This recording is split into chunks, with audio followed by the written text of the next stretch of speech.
Romanos capítulo 1. Saludos de Pablo. Yo, Pablo, esclavo de Cristo Jesús y elegido por Dios para ser apóstol y enviado a predicar su buena noticia.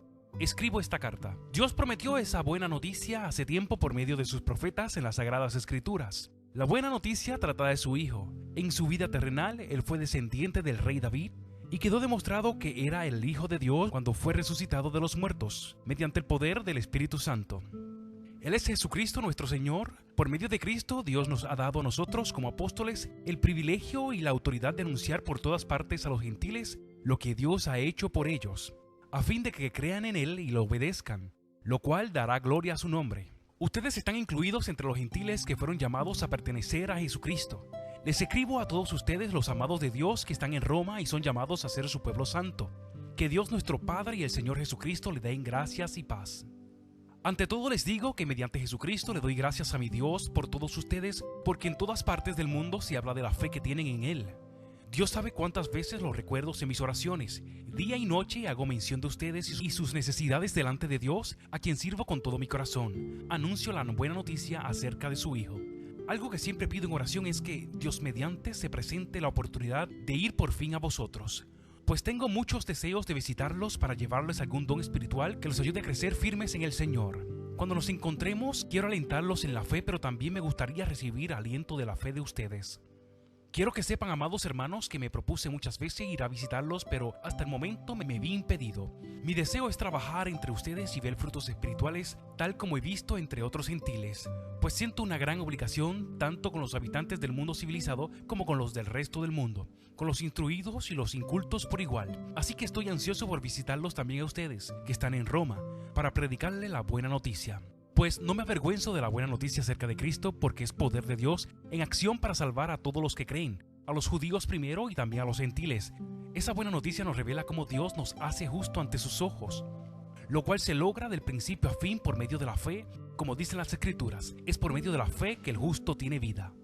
Pero Dios muestra su ira desde el cielo contra todos los que son pecadores y perversos, que detienen la verdad con su perversión. Ellos conocen la verdad acerca de Dios porque Él se lo ha hecho evidente. Pues desde la creación del mundo, todos han visto los cielos y la tierra. Por medio de todo lo que Dios hizo, ellos pueden ver a simple vista las cualidades invisibles de Dios, su poder eterno y su naturaleza divina, así que no tienen ninguna excusa para no conocer a Dios. Es cierto, ellos conocieron a Dios, pero no quisieron adorarlo como a Dios ni darle gracia.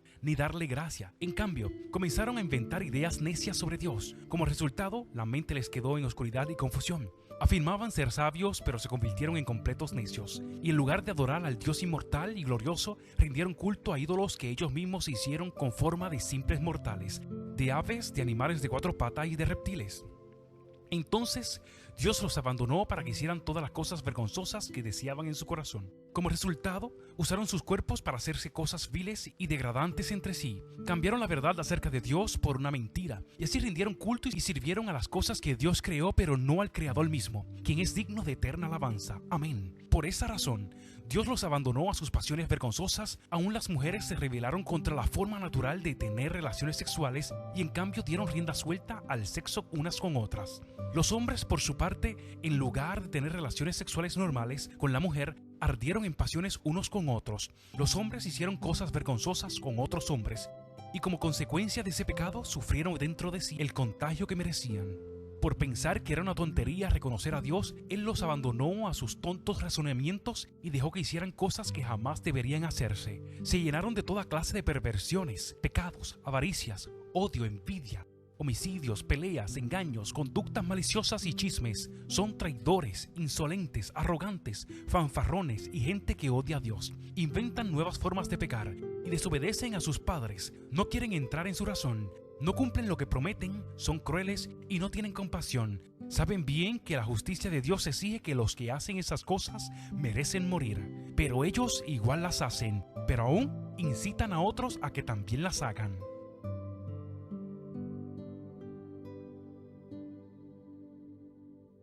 Romanos capítulo 2. Juicio de Dios contra el pecado. Tal vez crees que puedes condenar a tales individuos, pero tu maldad es igual que la de ellos, y no tienes ninguna excusa. Cuando dices que son perversos y merecen ser castigados, Te condenas a ti mismo porque tú, que juzgas a otros, también practicas las mismas cosas. Y sabemos que Dios en su justicia castigará a todos los que hacen tales cosas. Y tú que juzgas a otros por hacer esas cosas, ¿cómo crees que podrás evitar el juicio de Dios cuando tú haces lo mismo? ¿No te das cuenta de lo bondadoso, tolerante y paciente que es Dios contigo? ¿Acaso eso no significa nada para ti? ¿No ves que la bondad de Dios es para guiarte a que te arrepientas y abandones tu pecado? Pero eres terco y te niegas a arrepentirte y abandonar tu pecado, por eso vas acumulando un castigo terrible para ti mismo. Pues se acerca el día de la ira en el cual se manifestará el justo juicio de Dios.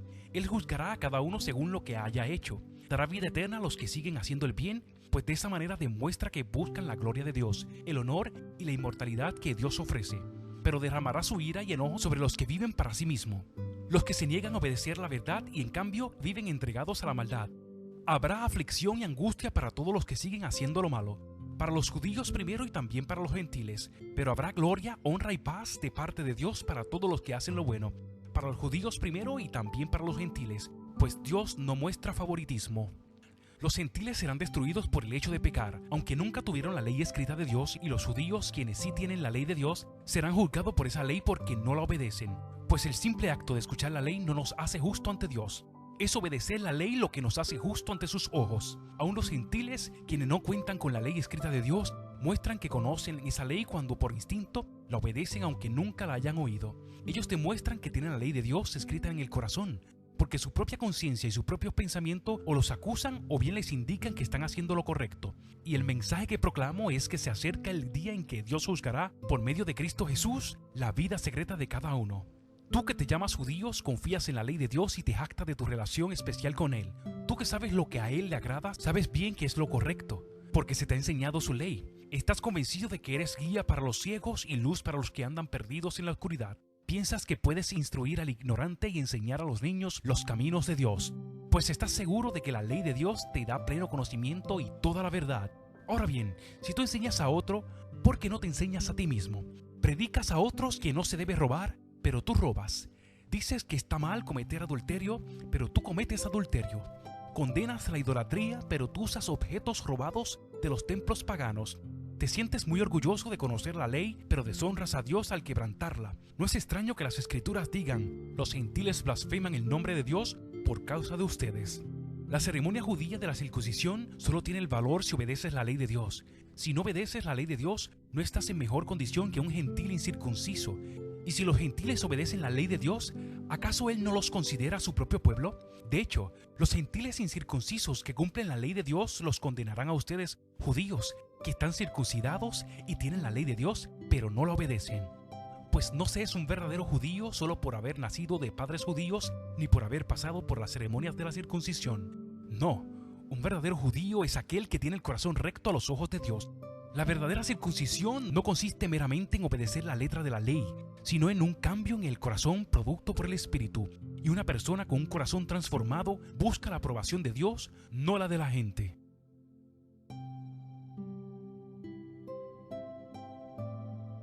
Romanos capítulo 3. Dios permanece fiel. Entonces, ¿cuál es la ventaja de ser judío? ¿Tiene algún valor la ceremonia de la circuncisión?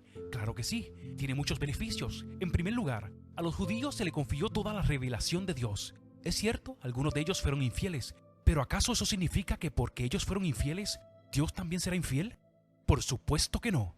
Aun cuando todos los demás sean mentirosos, Dios es veraz. Como dicen las Escrituras acerca de Él, quedará demostrado que tienes razón en lo que dices y ganarás tu caso en los tribunales. Sin embargo, alguno podría decir: nuestro pecado cumple un buen propósito porque muestra a otro lo justo que es Dios. ¿No es injusto entonces que Dios nos castigue? Esto no es más que un punto de vista humano. De ninguna manera. Si Dios no fuera completamente justo, ¿cómo tendría autoridad para juzgar al mundo? Sin embargo, alguien podría seguir argumentando: ¿por qué Dios me juzga como pecador si mi mentira realza su veracidad y le da más gloria a Él? Algunos incluso nos difaman asegurando que nosotros decimos: cuanto más pecamos, mejor. Los que dicen tales cosas merecen ser condenados. Ahora bien, ¿llegamos a la conclusión de que los judíos somos mejores que los demás? Para nada.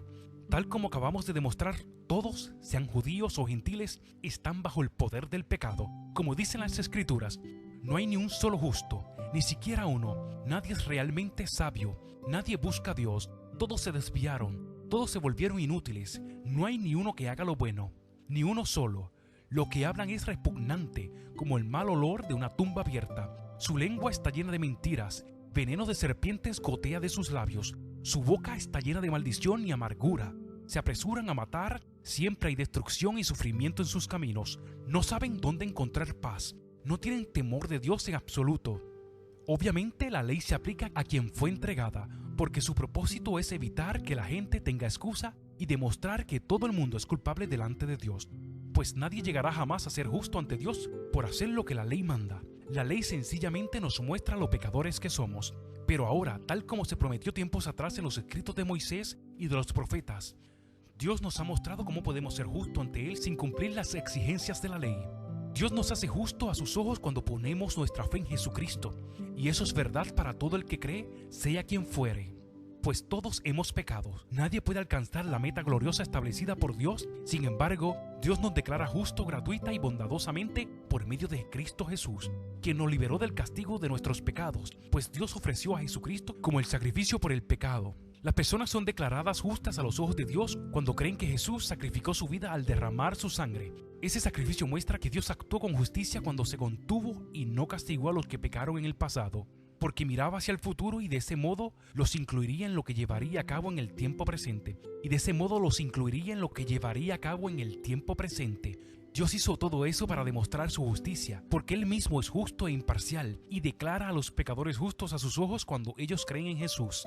¿Podemos entonces jactarnos de haber hecho algo para que Dios nos acepte? No, porque nuestra libertad de culpa y cargo no se basa en la obediencia a la ley, está basada en la fe. Así que somos declarados justos a los ojos de Dios por medio de la fe y no por obedecer la ley. Después de todo, ¿acaso Dios es solo el Dios de los judíos? ¿No es también el Dios de los gentiles? Claro que sí. Hay solo un Dios y Él declarará justo a judíos y gentiles únicamente por medio de la fe. Entonces, si hacemos énfasis en la fe, ¿eso significa que podemos olvidarnos de la ley? Por supuesto que no. De hecho, solo cuando tenemos fe, cumplimos verdaderamente la ley. Romanos capítulo 4. La fe de Abraham. Humanamente hablando, Abraham fue el fundador de nuestra nación judía. ¿Qué descubrió él acerca de llegar a ser justo ante Dios? Que si sus buenas acciones le hubiera servido para que Dios lo aceptara, habría tenido de qué jactarse. Pero esa no era la forma de actuar de Dios, pues las Escrituras nos dicen, Abraham le creyó a Dios y Dios lo consideró justo debido a su fe. Cuando la gente trabaja, el salario que recibe no es un regalo, sino algo que se ha ganado. Pero la gente no es considerada justa por sus acciones, sino por su fe en Dios, quien perdona a los pecadores. David también habló de lo mismo cuando describió la felicidad de los que son declarados justos sin hacer esfuerzo para lograrlo. Oh, qué alegría para aquellos a quienes se le perdona la desobediencia, a quienes se les cubren los pecados. Sí, qué alegría para ellos, a quienes el Señor les borró el pecado de su cuenta. Ahora bien, ¿es esta bendición solamente para los judíos o es también para los gentiles incircuncisos? Como venimos diciendo, Dios consideró a Abraham justo debido a su fe. Pero ¿cómo sucedió esto? ¿Se le consideró justo solo después de ser circuncidado o fue antes? Es evidente que Dios aceptó a Abraham antes de que fuera circuncidado. La circuncisión era una señal de que Abraham ya tenía fe y de que Dios ya lo había aceptado y declarado justo aún antes de que fuera circuncidado. Por lo tanto, Abraham es el padre espiritual de los que tienen fe pero no han sido circuncidados. A ellos se le considera justo debido a su fe. Y Abraham también es el padre espiritual de los que han sido circuncidados, pero solo si tienen la misma clase de fe que tenía Abraham antes de ser circuncidado. Obviamente, la promesa que Dios hizo de dar toda la tierra a Abraham y a sus descendientes no se basaba en la obediencia de Abraham a la ley, sino en una relación correcta con Dios, la cual viene por la fe. Si la promesa de Dios es solo para los que obedecen la ley, entonces la fe no hace falta y la promesa no tiene sentido, pues la ley siempre trae castigo para los que tratan de obedecerla. La única forma de no violar la ley es no tener ninguna ley para violar. Así que la promesa se recibe por medio de la fe, es un regalo inmerecido. Y vivamos o no de acuerdo con la ley de Moisés, todos estamos seguros de recibir esa promesa si tenemos una fe como la de Abraham, quien es el padre de todos los que creen. A eso se refieren las Escrituras cuando citan lo que Dios le dijo: te hice padre de muchas naciones. Eso sucedió porque Abraham creyó en el Dios que da vida a los muertos y crea cosas nuevas de la nada. Aun cuando no había motivos para tener esperanza, Abraham siguió teniendo esperanza porque había creído en que llegaría a ser padre de muchas naciones, pues Dios le había dicho: esa es la cantidad de descendientes que tendrás. Y la fe de Abraham no se debilitó a pesar de que él reconocía que por tener unos 100 años de edad, su cuerpo ya estaba muy anciano para tener hijos, igual que el vientre de Sara. Abraham siempre creyó la promesa de Dios sin vacilar. De hecho, su fe se fortaleció aún más y así le dio gloria a Dios. Abraham estaba plenamente convencido de que Dios es poderoso para cumplir todo lo que promete. Y debido a su fe, Dios lo consideró justo. Y el hecho de que Dios lo considerara justo no fue solo para el beneficio de Abraham, sino que quedó escrito también para nuestro beneficio, porque nos asegura que Dios nos considerará justos a nosotros también, si creemos en Él, quien levantó de los muertos a Jesús, nuestro Señor. Él fue entregado a la muerte por causa de nuestros pecados y resucitado para hacernos justos a los ojos de Dios.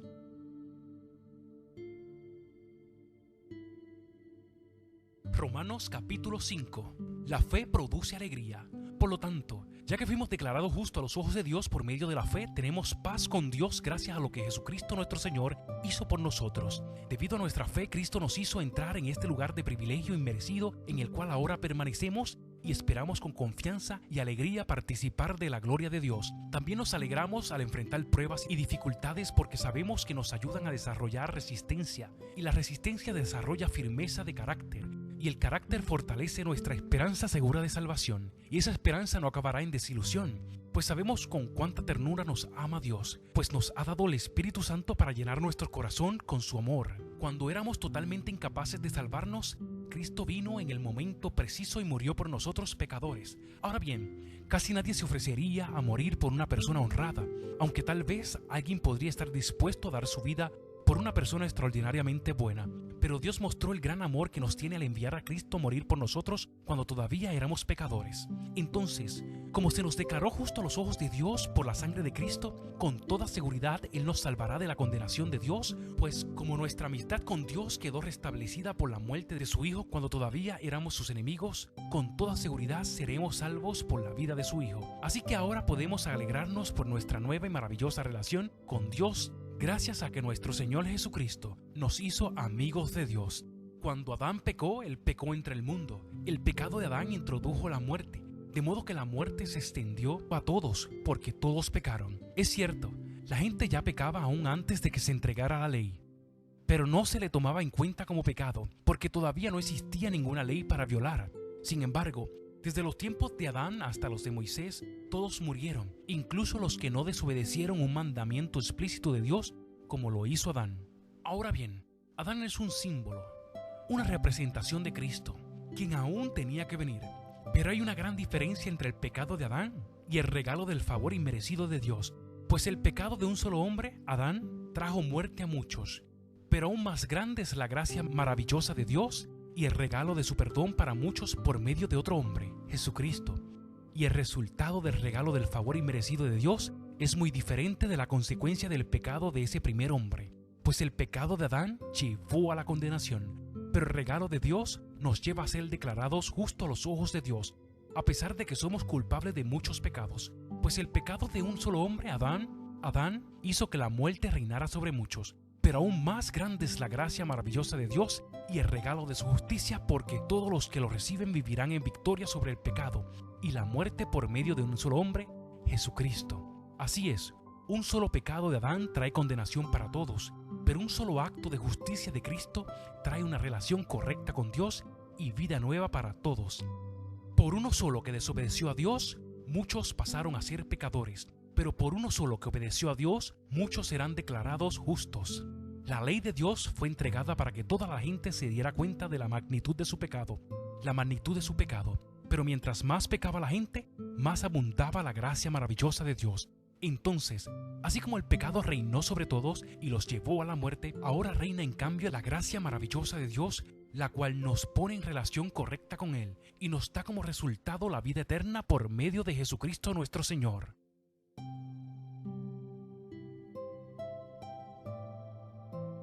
Romanos capítulo 6. Cristo quebró el poder del pecado. Ahora bien, ¿deberíamos seguir pecando para que Dios nos muestre más y más su gracia maravillosa? Por supuesto que no. Nosotros hemos muerto al pecado, entonces, ¿cómo es posible que sigamos viviendo en pecado? ¿O acaso olvidaron que cuando fuimos unidos a Cristo Jesús en el bautismo, nos unimos a Él en su muerte? Pues hemos muerto y fuimos sepultados con Cristo mediante el bautismo. Y tal como Cristo fue levantado de los muertos por el poder glorioso del Padre, ahora nosotros también podemos vivir una vida nueva. Dado que fuimos unidos a Él en su muerte, también seremos resucitados como Él. Sabemos que nuestro antiguo ser pecaminoso fue crucificado con Cristo para que el pecado perdiera su poder en nuestra vida. Ya no somos esclavos del pecado, pues como morimos con Cristo, fuimos liberados del poder del pecado. Y dado que morimos con Cristo, sabemos que también viviremos con Él. Estamos seguros de eso, porque Cristo fue levantado de los muertos y nunca más volverá a morir. La muerte ya no tiene ningún poder sobre Él. Cuando Él murió, murió una sola vez, a fin de quebrantar el poder del pecado. Pero ahora que Él vive para la gloria de Dios, así también ustedes deberían considerarse muertos al poder del pecado y vivos para Dios por medio de Cristo Jesús. No permitan que el pecado controle la manera en que viven. No caigan ante los deseos pecaminosos. No dejen que ninguna parte de su cuerpo se convierta en instrumento del mal para servir al pecado. En cambio, entréguense completamente a Dios, porque antes estaban muertos, pero ahora tienen una vida nueva. Así que usen todo su cuerpo como un instrumento para hacer lo que es correcto para la gloria de Dios. El pecado ya no es más su amo, porque ustedes ya no viven bajo las exigencias de la ley. En cambio, viven en la libertad de la gracia de Dios. Ahora bien, ¿eso significa que podemos seguir pecando porque la gracia de Dios nos ha liberado de la ley? Claro que no. ¿No se dan cuenta de que uno se convierte en esclavo de todo lo que decide obedecer? Uno puede ser esclavo del pecado, lo cual lleva a la muerte. O puede decidir obedecer a Dios, lo cual lleva a una vida recta. ¿Acaso ustedes eran esclavos del pecado? Antes ustedes eran esclavos del pecado, pero gracias a Dios, ahora obedecen de todo corazón las enseñanzas que les hemos dado. Ahora son libres de la esclavitud del pecado y se han hecho esclavos de la vida recta. Uso la ilustración de la esclavitud para ayudarlos a entender todo esto, porque la naturaleza humana de ustedes es débil. En el pasado se dejaron esclavizar por la impureza y el desenfreno, lo cual los hundió aún más en el pecado. Ahora deben entregarse como esclavos a la vida recta para llegar a ser santos. Cuando eran esclavos del pecado estaban libres de la obligación de hacer lo correcto. ¿Y cuál fue la consecuencia? Que ahora están avergonzados de las cosas que solían hacer, cosas que terminan en la condenación eterna. Pero ahora quedaron libres del poder del pecado y se han hecho esclavos de Dios. Ahora hacen las cosas que llevan a la santidad y que dan como resultado la vida eterna. Pues la paga que deja el pecado es la muerte, pero el regalo que Dios da es la vida eterna por medio de Cristo Jesús, nuestro Señor. Romanos capítulo 7. No más atados a la ley. Ahora bien, amados hermanos, ustedes que conocen la ley, ¿no saben que la ley se aplica solo mientras una persona está viva? Por ejemplo, cuando una mujer se casa, la ley la une a su marido mientras él viva. Pero si él muere, la ley del matrimonio ya no se aplica a ella. Así que mientras su marido viva, ella cometería adulterio si se casara con otro hombre. Pero si el esposo muere, ella queda libre de esa ley y no comete adulterio cuando se casa de nuevo. Por lo tanto, mis amados hermanos, la cuestión es la siguiente. Ustedes murieron al poder de la ley cuando murieron con Cristo y ahora están unidos a aquel que fue levantado de los muertos. Como resultado, podemos producir una cosecha de buenas acciones para Dios. Cuando vivíamos controlados por nuestra vieja naturaleza, los deseos pecaminosos actuaban dentro de nosotros y la ley despertaba esos malos deseos que producían una cosecha de acciones pecaminosas, las cuales nos llevaban a la muerte. Pero ahora fuimos liberados de la ley porque morimos a ella y ya no estamos presos de su poder. Ahora podemos servir a Dios no según el antiguo modo, que consistía en obedecer la letra de la ley, sino mediante uno nuevo, el de vivir en el Espíritu. Ahora bien, ¿acaso sugiero que la ley de Dios es pecaminosa? De ninguna manera. De hecho, fue la ley la que me mostró mi pecado. Yo nunca hubiera sabido que codiciar es malo si la ley no dijera, no codicies. Pero el pecado usó ese mandamiento para despertar toda clase de deseos codiciosos dentro de mí. Si no existiera la ley, el pecado no tendría ese poder. Hubo un tiempo en que viví sin entender la ley. Sin embargo, cuando aprendí, por ejemplo, el mandamiento de no codiciar, el poder del pecado cobró vida y yo morí. Entonces me di cuenta de que los mandamientos de la ley, que supuestamente traían vida, trajeron en cambio muerte espiritual. El pecado se aprovechó de esos mandatos y me engañó. Usó los mandatos para matarme. Sin embargo, la ley en sí misma es santa y sus mandamientos son santos, rectos y buenos. Pero ¿cómo puede ser? ¿Acaso la ley, que es buena, provocó mi muerte? Por supuesto que no. El pecado usó lo que era bueno a fin de lograr mi condena de muerte. Por eso podemos ver qué terrible es el pecado. se vale de los buenos mandatos de Dios para lograr sus propios fines malvados. Por lo tanto, el problema no es con la ley, porque la ley es buena y espiritual. El problema está en mí, porque soy demasiado humano, un esclavo del pecado. Realmente no me entiendo a mí mismo, porque quiero hacer lo que es correcto, pero no lo hago. En cambio, hago lo que odio. Pero si yo sé que lo que hago está mal, eso demuestra que estoy de acuerdo con que la ley es buena. Entonces, no soy yo el que hace lo que está mal, sino el pecado que vive en mí. Yo sé que en mí, es decir, mi naturaleza pecaminosa, no existe nada bueno. Quiero hacer lo que es correcto, pero no puedo. Quiero hacer lo que es bueno, pero no lo hago. No quiero hacer lo que está mal, pero igual lo hago. Ahora, si hago lo que no quiero hacer, realmente no soy yo el que hace lo que está mal, sino el pecado que vive en mí. He descubierto el siguiente principio de vida, que cuando quiero hacer lo que es correcto no puedo evitar hacer lo que está mal. Amo la ley de Dios con todo mi corazón, pero hay otro poder dentro de mí que está en guerra contra mi mente. Ese poder me esclaviza al pecado que todavía está dentro de mí. Soy un pobre desgraciado. ¿Quién me libertará de esta vida dominada por el pecado y la muerte? Gracias a Dios, la respuesta está en Jesucristo nuestro Señor. Así que ya ven, en mi mente de verdad quiero obedecer la ley de Dios, pero a causa de mi naturaleza pecaminosa, soy esclavo del pecado.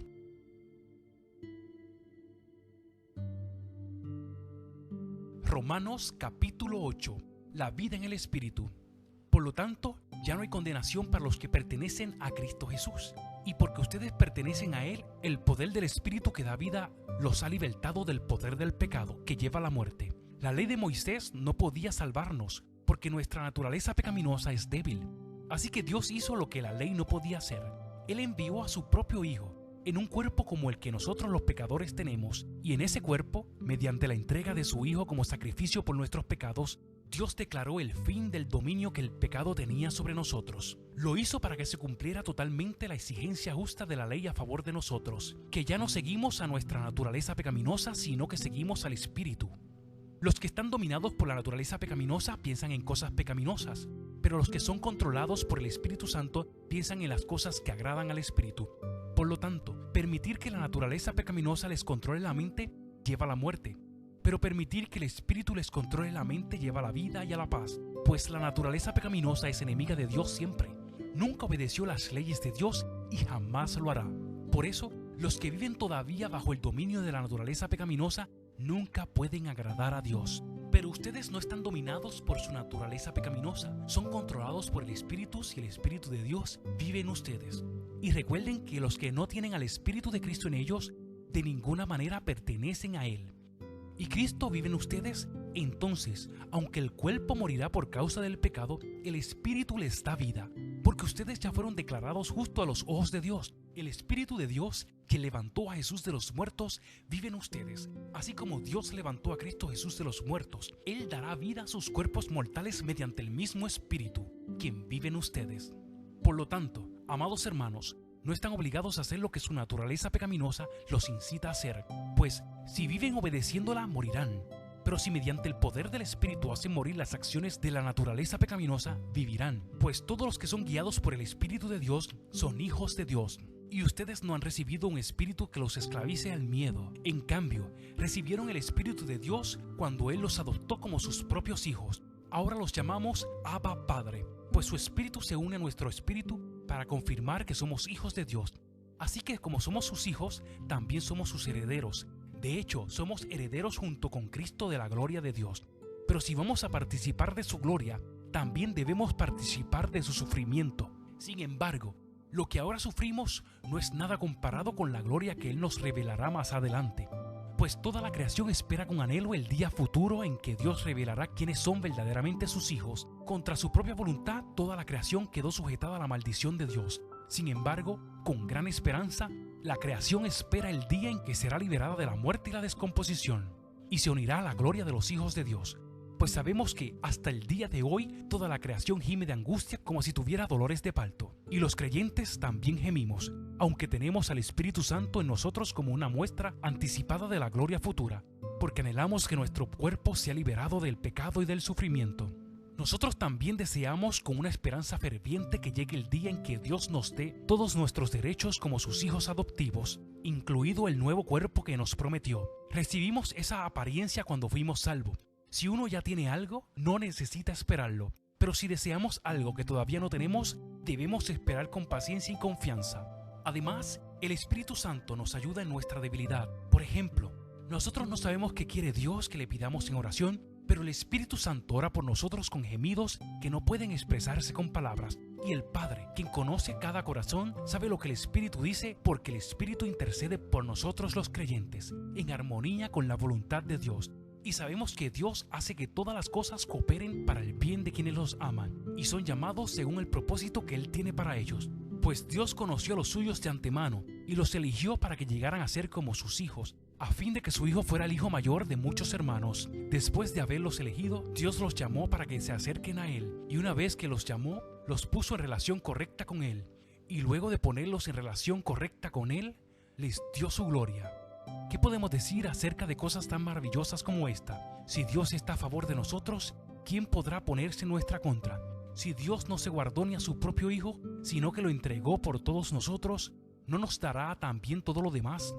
¿Quién se atreve a acusarnos a nosotros, a quienes Dios ha elegido para sí?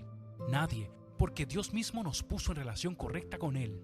Entonces, ¿quién nos condenará? Nadie, porque Cristo Jesús murió por nosotros y resucitó por nosotros y está sentado en el lugar de honor a la derecha de Dios e intercede por nosotros. ¿Acaso hay algo que pueda separarnos del amor de Cristo? ¿Será que Él ya no nos ama si tenemos problemas o aflicciones, si somos perseguidos o pasamos hambre, o estamos en miseria o en peligro o bajo amenazas de muerte? Como dice la Escritura, por tu causa nos matan cada día, nos tratan como ovejas en el matadero. Claro que no. A pesar de todas estas cosas, nuestra victoria es absoluta por medio de Cristo, quien nos amó. Y estoy convencido de que nada podrá jamás separarnos del amor de Dios, ni la muerte ni la vida, ni ángeles ni demonios, ni nuestros temores de hoy ni nuestras preocupaciones de mañana. Ni siquiera los poderes del infierno pueden separarnos del amor de Dios. Ningún poder en las alturas ni en las profundidades, de hecho, nada en toda la creación podrá jamás separarnos del amor de Dios, que está revelado en Cristo Jesús, nuestro Señor.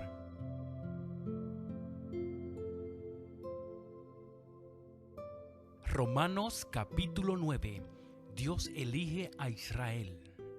Con Cristo de testigo hablo con toda veracidad.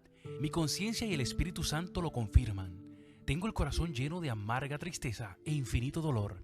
Por mi pueblo, mis hermanos judíos, yo estaría dispuesto a vivir bajo maldición para siempre, separado de Cristo, si eso pudiera salvarlos. Ellos son el pueblo de Israel, elegidos para ser los hijos adoptivos de Dios. Él les reveló su gloria, hizo pacto con ellos y les entregó su ley. Les dio el privilegio de adorarlo y de recibir sus promesas maravillosas. Abraham, Isaac y Jacob son los antepasados de los israelitas, y Cristo mismo era israelita en cuanto a su naturaleza humana. Y Él es Dios, el que reina sobre todas las cosas, y es digno de eterna alabanza. Amén. Ahora bien, ¿acaso Dios no cumplió su promesa a Israel? No, porque no todos los que nacen en la nación de Israel son en verdad miembros del pueblo de Dios.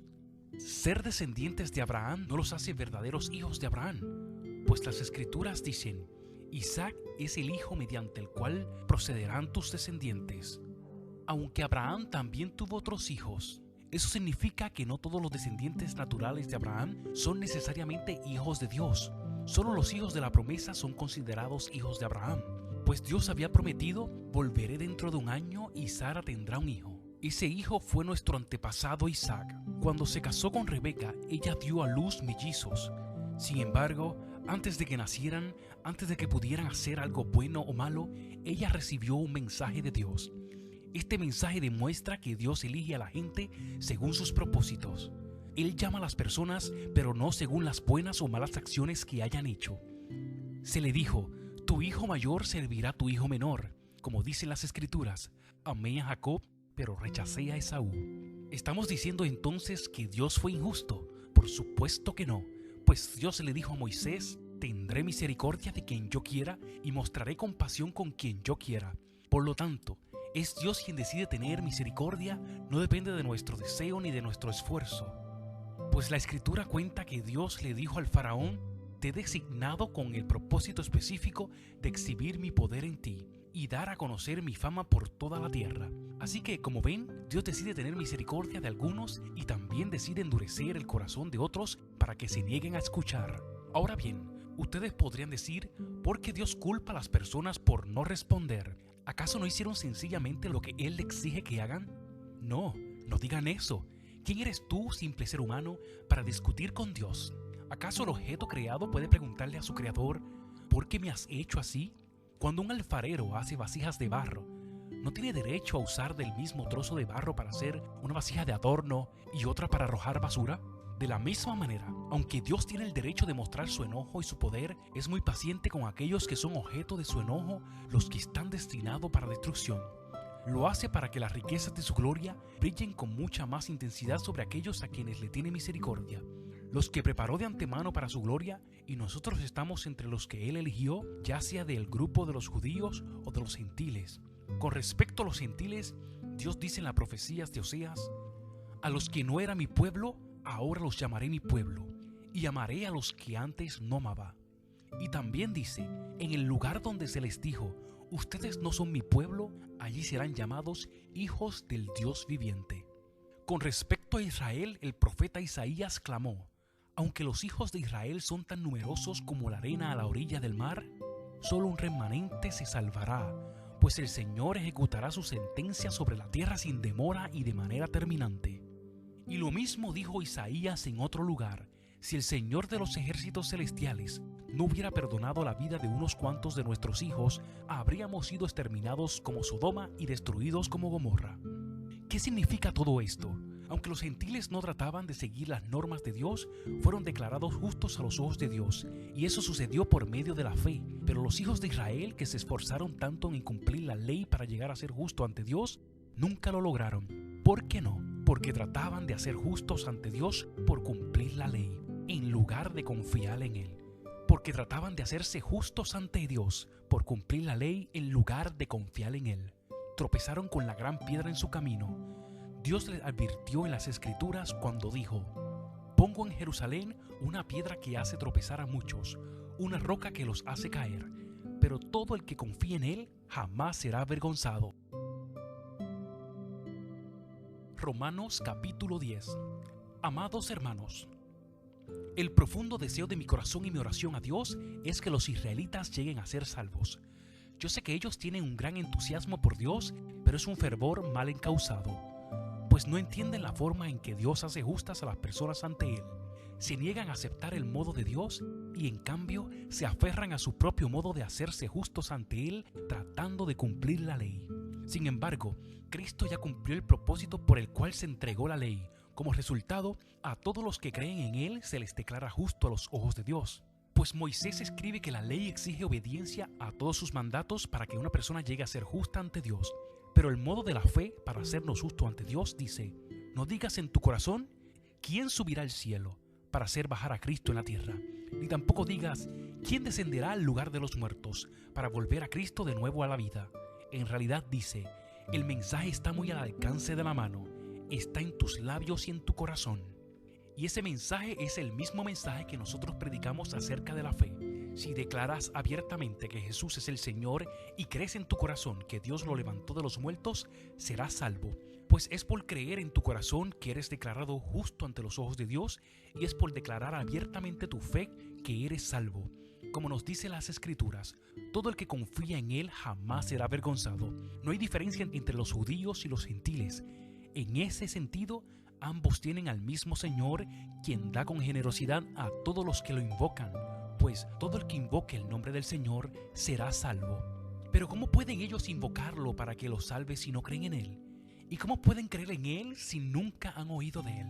¿Y cómo pueden oír de Él a menos que alguien se lo diga? ¿Y cómo irá alguien a contarles sin ser enviados? Por eso las Escrituras dicen, qué hermosos son los pies de los mensajeros que traen buenas noticias. Sin embargo, no todos aceptan la buena noticia, porque el profeta Isaías dijo, Señor, ¿quién ha creído nuestro mensaje?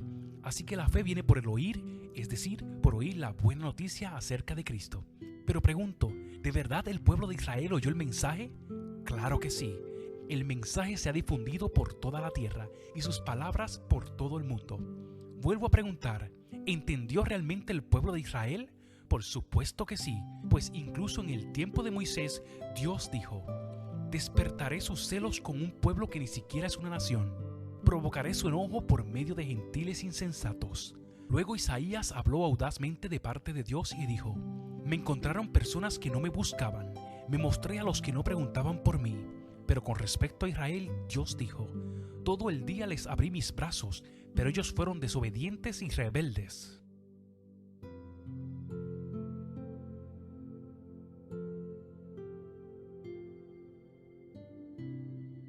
Romanos capítulo 11. Misericordias de Dios con Israel.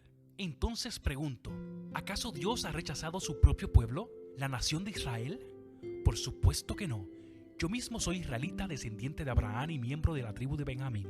No, Dios no ha rechazado a su propio pueblo, al cual eligió desde el principio. ¿Se dan cuenta de lo que dice las Escrituras sobre el tema?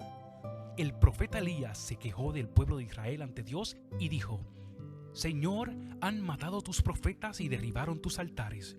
Yo soy el único que queda con vida y ahora me buscan para matarme a mí también. ¿Y recuerdan la respuesta de Dios? Él dijo: no, tengo 7,000 más que nunca se han inclinado ante Baal.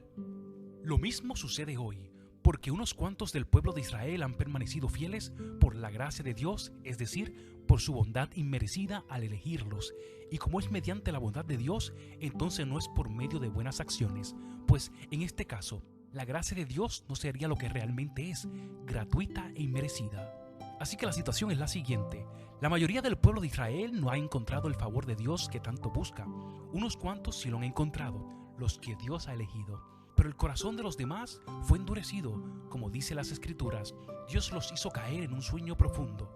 Hasta el día de hoy les ha cerrado los ojos para que no vean y les ha tapado los oídos para que no oigan. También dijo que su mesa de abundancia se convierta en una trampa, en un engaño que los lleve a pensar que todo está bien, que sus bendiciones los hagan tropezar, que reciban su merecido, que sus ojos queden ciegos para que no puedan ver y que la espalda se le encorve para siempre. ¿Acaso el pueblo de Dios tropezó y cayó sin posibilidad de recuperarse? De ninguna manera. El pueblo fue desobediente, por eso Dios puso la salvación al alcance de los gentiles. Sin embargo, Él quería que su propio pueblo sintiera celos y la reclamara para sí. Ahora bien, si los gentiles fueron enriquecidos porque los israelitas rechazaron la oferta de salvación de Dios, imagínense en cuánto más grande será la bendición para el mundo cuando ellos por fin la acepten. Menciono todo lo anterior especialmente para ustedes, los gentiles. Dios me designó apóstol a los gentiles. Pongo énfasis en esto porque de alguna manera quiero hacer que los hijos de Israel sientan celo de lo que tienen ustedes, los gentiles, y entonces yo pueda salvar a alguno de ellos. Pues si el rechazo de ellos hizo que Dios ofreciera la salvación al resto del mundo, la aceptación de ellos será algo aún más maravilloso. Será vida para los que están muertos. Y dado que Abraham y los otros patriarcas fueron santos, sus descendientes también serán santos. Del mismo modo que toda la masa de pan es santa, porque la porción que se da como ofrenda es santa, pues si las raíces del árbol son santas, las ramas también lo serán. Algunas ramas del árbol de Abraham, algunas del pueblo de Israel, han sido arrancadas, y ustedes los gentiles que eran ramas de olivo silvestre fueron injertados. Así que ahora ustedes también reciben la bendición que Dios prometió a Abraham y a sus hijos, con lo cual comparten con ellos el alimento nutritivo que proviene de la raíz del olivo especial de Dios. Así que no se jacten de haber sido injertados para reemplazar a las ramas que fueron arrancadas.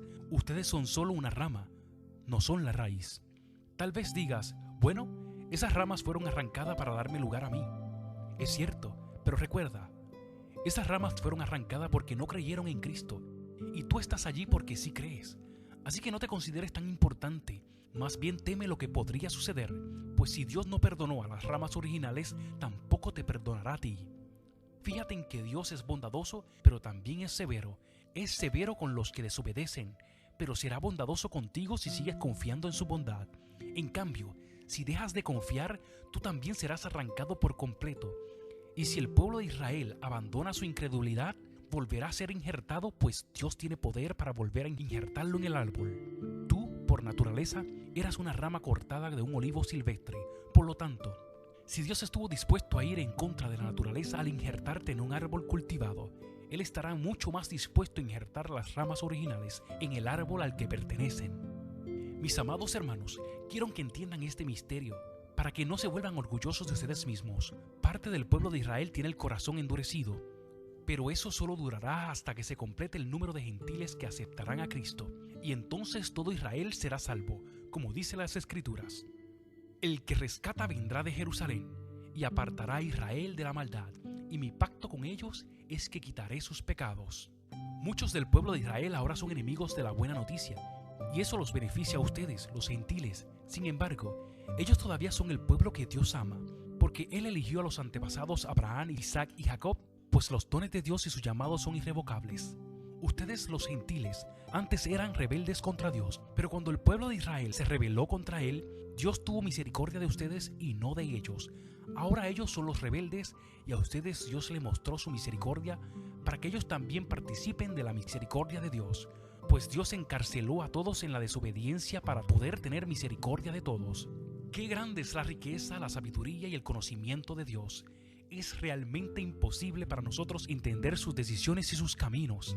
Pues, ¿quién puede conocer los pensamientos del Señor? ¿Quién sabe lo suficiente para aconsejarlo? ¿Y quién le ha entregado tanto para que Él tenga que devolvérselo?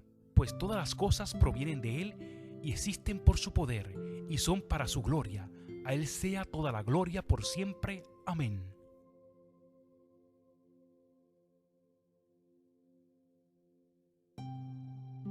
Romanos capítulo 12. Sacrificio vivo para Dios. Por lo tanto, amados hermanos, les ruego que entreguen sus cuerpos a Dios por todo lo que Él ha hecho a favor de ustedes, que sea un sacrificio vivo y santo, la clase de sacrificio que a Él le agrada. Esa es la verdadera forma de adorarlo. No imiten las conductas ni las costumbres de este mundo, más bien dejen que Dios los transforme en personas nuevas al cambiarles la manera de pensar. Entonces aprenderán a conocer la voluntad de Dios para ustedes, la cual es buena, agradable y perfecta. Basado en el privilegio y la autoridad que Dios me ha dado, le advierto a cada uno de ustedes lo siguiente: ninguno se crea mejor de lo que realmente es. Sean realistas al evaluarse a ustedes mismos. Háganlo según la medida de fe que Dios les haya dado. Así como nuestro cuerpo tiene muchas partes y cada parte tiene una función específica, el cuerpo de Cristo también. Nosotros somos las diversas partes de un solo cuerpo y nos pertenecemos unos a otros. Dios en su gracia nos ha dado dones diferentes para hacer bien determinadas cosas. Por lo tanto, si Dios te dio la capacidad de profetizar, habla con toda la fe que Dios te haya concedido. Si tu don es servir a otros, sírvelos bien. Si eres maestro, enseña bien. Si tu don consiste en animar a otros, anímalos. Si tu don es dar, hazlo con generosidad. Si Dios te ha dado la capacidad de liderar, toma la responsabilidad en serio. Y si tienes el don de mostrar bondad a otro, hazlo con gusto. No finjan amar a los demás, ámenlos de verdad, aborrezcan lo malo, aférrense a lo bueno, ámense unos a otros con un afecto genuino y deleítense al honrarse mutuamente. No sean nunca perezosos, más bien trabajen con esmero y sirvan al Señor con entusiasmo. Alégrense por la esperanza segura que tenemos, tengan paciencia en las dificultades y sigan orando. Estén listos para ayudar a los hijos de Dios cuando pase necesidad. Estén siempre dispuestos a brindar hospitalidad. Bendigan a quienes los persiguen, no los maldigan, sino pídanle a Dios en oración que los bendiga. Alégrense con los que estén alegres y lloren con los que lloran. Vivan en armonía unos con otros. No sean tan orgullosos como para no disfrutar de la compañía de la gente común. Y no piensen que lo saben todo. Nunca devuelvan a nadie mal por mal. Compórtense de tal manera que todo el mundo vea que ustedes son personas honradas. Hagan todo lo posible por vivir en paz con todos. Queridos amigos, nunca tomen venganza. Dejen que se encargue la justa ira de Dios, pues dice la Escritura: yo tomaré la venganza, yo les pagaré lo que se merecen, dice el Señor. En cambio, si tu enemigo tiene hambre, dales de comer. Si tienen sed, dales de beber. Al hacer esto, amontonarás carbones encendidos de vergüenza sobre su cabeza. No dejen que el mal los venza, más bien venzan el mal haciendo el bien.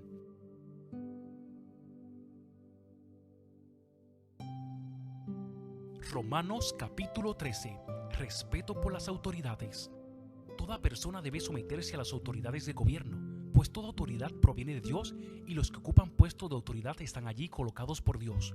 Por lo tanto, cualquiera que se rebele contra la autoridad se rebela contra lo que Dios ha instituido y será castigado, pues las autoridades no infunden temor a los que hacen lo que está bien, sino en los que hacen lo que está mal. ¿Quieres vivir sin temor a las autoridades? Haz lo correcto y ellas te honrarán. Las autoridades están al servicio de Dios para tu bien, pero si estás haciendo algo malo, por supuesto que deberías tener miedo, porque ellas tienen poder para castigarte. están al servicio de Dios para cumplir el propósito específico de castigar a los que hacen lo malo. De castigar a los que hacen lo malo. Por eso tienes que someterte a ellas, no solo para evitar el castigo, sino para mantener tu conciencia limpia.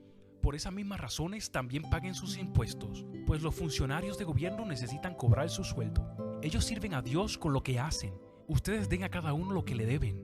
Paguen los impuestos y demás aranceles a quien corresponda, y den respeto y honra a los que están en autoridad. No deban nada a nadie excepto el deber de amarse unos a otros. Si aman a su prójimo, cumplen con la exigencia de la ley de Dios.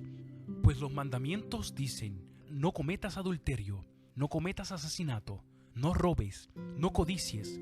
Estos y otros mandamientos semejantes se resumen en uno solo: ama a tu prójimo como a ti mismo. El amor no hace mal a otros, por eso el amor cumple con la exigencia de la ley de Dios. Esto es aún más urgente, porque ustedes saben que es muy tarde. El tiempo se acaba. Despierten, porque nuestra salvación ahora está más cerca que cuando recién creímos. La noche ya casi llega a su fin. El día de la salvación amanecerá pronto. Por eso, dejen de lado sus actos oscuros como si se quitaran ropa sucia, y pónganse la armadura resplandeciente de la vida recta. Ya que nosotros pertenecemos al día, vivamos con decencia a la vista de todos. No participen en la oscuridad de las fiestas desenfrenadas y de las borracheras, ni vivan en promiscuidad sexual e inmoralidad, ni se metan en peleas, ni tengan envidia. Más bien, vístanse con la presencia del Señor Jesucristo y no se permitan pensar en formas de complacer los malos deseos. Romanos capítulo 14. El peligro de juzgar. Acepten a los creyentes que son débiles en la fe y no discutan acerca de lo que ellos consideran bueno o malo. Por ejemplo, un creyente piensa que está bien comer de todo, pero otro creyente, con una conciencia sensible, come solo verduras. Los que se sienten libres para comer de todo no deben menospreciar a los que no sienten la misma libertad. Y los que no comen determinados alimentos no deben juzgar a los que sí lo comen, porque a esos hermanos Dios los ha aceptado. ¿Quién eres tú para juzgar a los sirvientes de otro? Su amo dirá si queda en pie o cae, y con la ayuda del Señor quedará en pie y recibirá la aprobación de Él. Del mismo modo, alguno piensa que un día es más sagrado que otro, mientras que otros creen que todos los días son iguales. Cada uno debería estar plenamente convencido de que el día que elija es aceptable. Los que adoran al Señor un día en particular lo hacen para honrarlo a Él.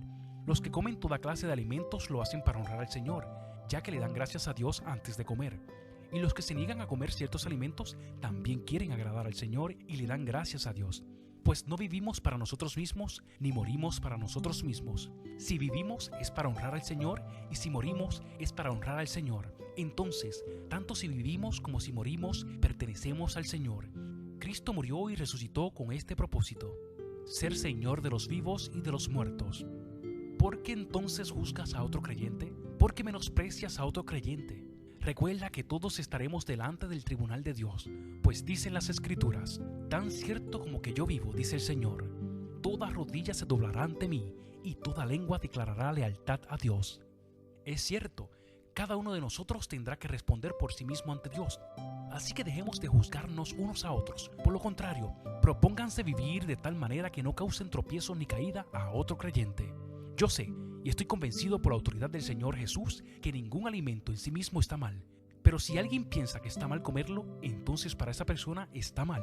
Si otro creyente se angustia por lo que tú comes, entonces no actúas con amor si lo comes. No permitas que lo que tú comes destruya a alguien por quien Cristo murió. Entonces no serás criticado por hacer algo que tú crees que es bueno. Pues el reino de Dios no se trata de lo que comemos o bebemos, sino de llevar una vida de bondad, paz y alegría en el Espíritu Santo.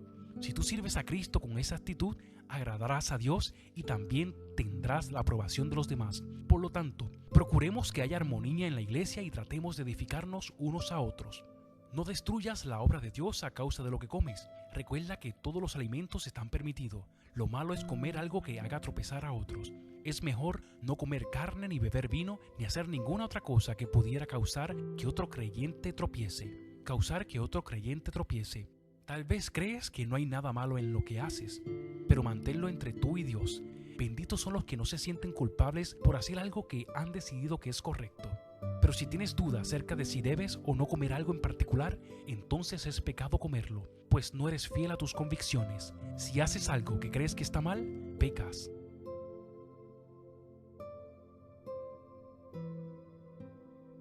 Romanos capítulo 15.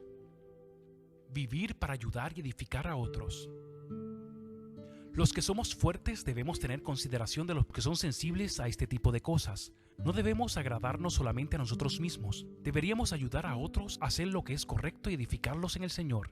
Pues ni siquiera Cristo vivió para agradarse a sí mismo. Como dicen las Escrituras, los insultos de aquellos que te insultan, oh Dios, han caído sobre mí. Tales cosas se escribieron hace tiempo en las Escrituras para que nos sirvan de enseñanza.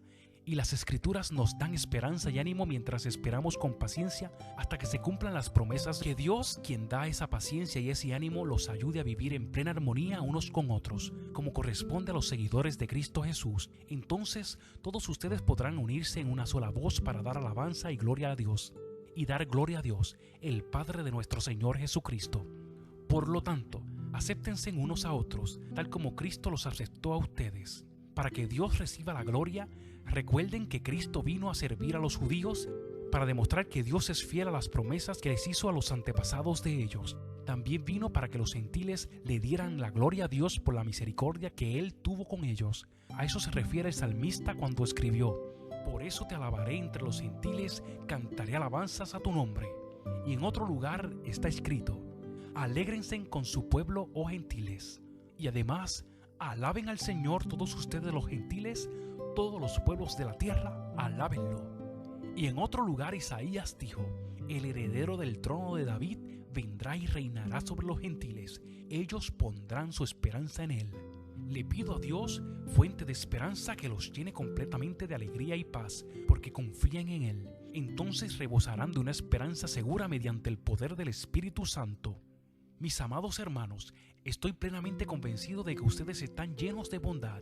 Conocen estas cosas tan bien que pueden enseñárselas unos a otros. Aún así, me atreví a escribirles sobre algunos de estos temas porque sé que lo único que necesitan es recordarlos. Pues por la gracia de Dios, soy un mensajero especial de Cristo Jesús enviado a ustedes los gentiles. Le transmito la buena noticia para presentarlos como una ofrenda aceptable a Dios, hecha santa por el Espíritu Santo. Así que tengan razón de estar entusiasmados por todo lo que Cristo Jesús ha hecho por medio de mí al servir a Dios. Sin embargo, no me atrevo a jactarme de nada, salvo de lo que Cristo ha hecho por medio de mí al llevar a los gentiles a Dios a través de mi mensaje y de la manera en que he trabajado entre ellos.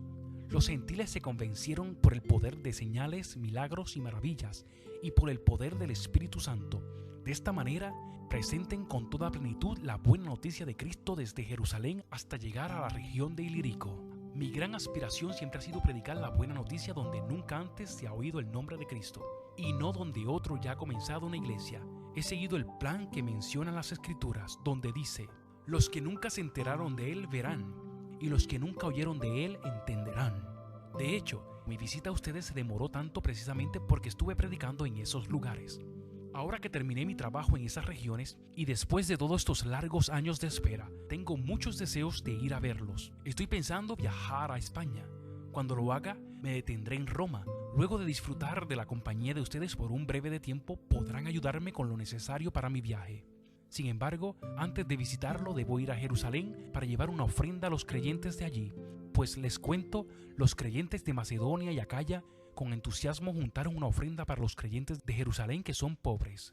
Lo hicieron con gusto porque se sienten en deuda con ellos, dado que los gentiles recibieron las bendiciones espirituales de la buena noticia por parte de los creyentes de Jerusalén. Sienten que lo menos que pueden hacer por ellos a cambio es ayudarlos económicamente. En cuanto yo entregue ese dinero y termine esa buena acción de los gentiles, iré a visitarlos a ustedes de camino a España. Cuando vaya, estoy seguro de que Cristo bendecirá en abundancia el tiempo que pasemos juntos.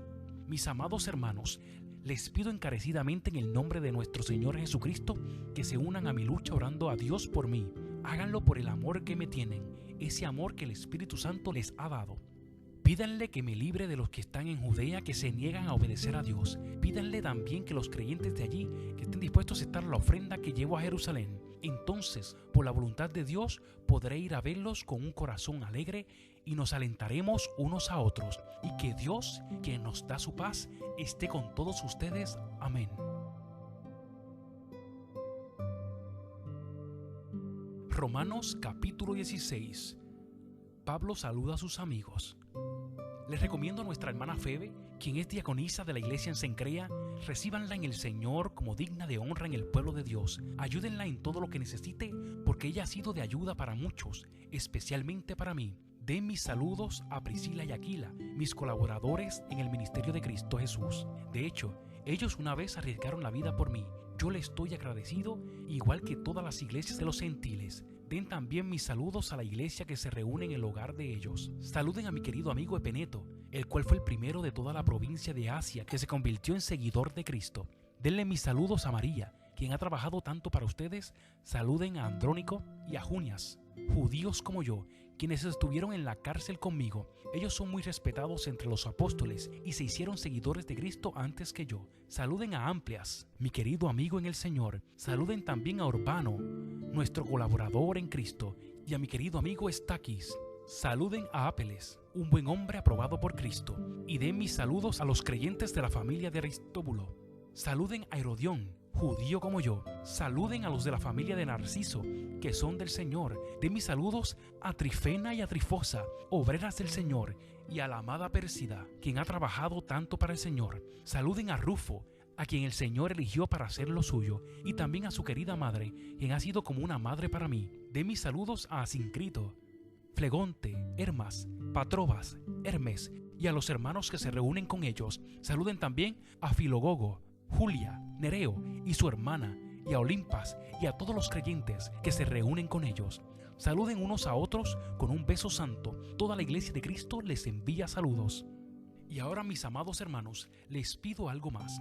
Tengan cuidado con los que causan divisiones y trastornan la fe de los creyentes al enseñar cosas que van en contra de las que a ustedes se le enseñaron. Manténganse lejos de ellos. Tales personas no sirven a Cristo nuestro Señor, sirven a sus propios intereses. Con palabras suaves y halagos engañan a la gente inocente, pero todos saben que ustedes son obedientes al Señor.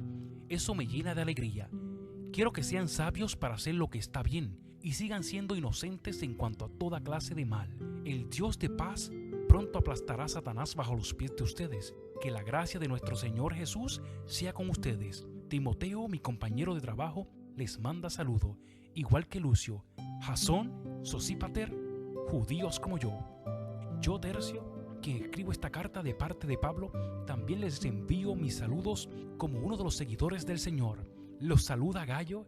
Él es quien me hospeda y también recibe en su casa a toda la iglesia. Les envía saludo Erasto, el tesorero de la ciudad, y también el hermano Cuarto. Que toda la gloria sea para Dios, que puede fortalecerlos tal como expresa la buena noticia. En ese mensaje acerca de Jesucristo se ha revelado su plan para ustedes los gentiles, un plan que estuvo guardado en secreto desde el principio del tiempo. Pero ahora, tal como lo predijeron los profetas, y el Dios eterno lo ha ordenado, ese mensaje se da a conocer a todos los gentiles en todas partes, para que ellos también puedan creer y obedecerlo a Él. Toda la gloria sea para el único sabio Dios, eternamente por medio de Jesucristo. Amén.